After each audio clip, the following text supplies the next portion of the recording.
guys, Rom Guruji here, and today we're gonna have a look at the Pixel Experience ROM. So this is the Pixel Experience Plus version of the ROM and not the standard Pixel Experience ROM. It's a very interesting ROM when it comes to speed because it is a very minimal ROM and there is not a lot of customization being done in this ROM. It seems extremely smooth given that case. There is no lag or stutter. Even though there are not too many heavy optimizations done on this ROM, there is no stutter, absolutely no stutter at all, and it is extremely smooth. There is no issues when it comes to handling easy tasks like going to messages or opening calendar. The tasks open up easily, there is no problem with the gestures even.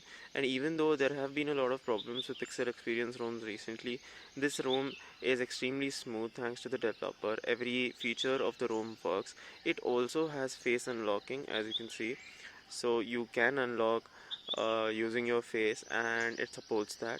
It is using the Pixel launcher and everything is fine-tuned to work like a Google Pixel. So as you can see, though there are a few things that are missing from the general Pixel Experience ROM trend. First is the camera. So this uses uh, Oxygen OS camera instead of Google camera, and all the other apps are Google apps except for the gallery and camera, which are the two apps that are from Oxygen OS. One of the best features or best apps in this ROM would be the recording app, as this is the latest recording app from Google and it works really well. It records the sounds very well, and you can also use it for transcription. Another interesting thing is the wallpapers that are included. So when you go to styles and wallpaper and you go to coming alive, these are the live wallpapers in Google, and you can download new live wallpapers too. So I have set a wallpaper that changes colors based on the music that is playing around me. So it's a very interesting thing. The always on display also works, as you can see. So everything is working really well and there is no issue. And you can see there's a hint of the live wallpaper in the always on display. So when you are on always on and there is music playing around you, the live wallpaper will change and it will be displayed on your always on display. So that is interesting. Otherwise the ROM is a very basic. There is not a lot of customization in the ROM or the menus available for customization. As you can see, they're just basic menus that are available, like status bar. Also this has seamless system updates, so you can enter system updates very easily inside it. Otherwise there are not much things that can be done. There are animations for quick settings and you can change which system icons are displayed, but that's about it.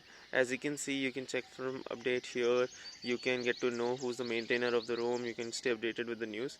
Otherwise there is not much to customize. Yet even though the ROM is very simple and has not a lot of much customization, it is a very fast ROM and you will not experience any lag whatsoever. I have updated to this ROM from Oxygen OS 10.3.3 and this instantly felt a lot smoother and a lot better than Oxygen OS. So that's a very interesting thing, and it's good to see that such nice development is going on for OnePlus 60, as it's an issue given the fact that this phone is going to be outdated very soon. These ROMs make the phone feel that it is going strong and it is going to get updates soon. So as you can see, the slider works in the status bar. You can see that different positions are changing, though there is no notification coming on the display. So that might be an issue for some people, but don't worry, the slider does work. Alright, so that's all for the review for this ROM, guys. I will be displaying the steps for installation and the links for the ROM in the description. Please have a look, and if you like the video, please like, share and subscribe. Thank you.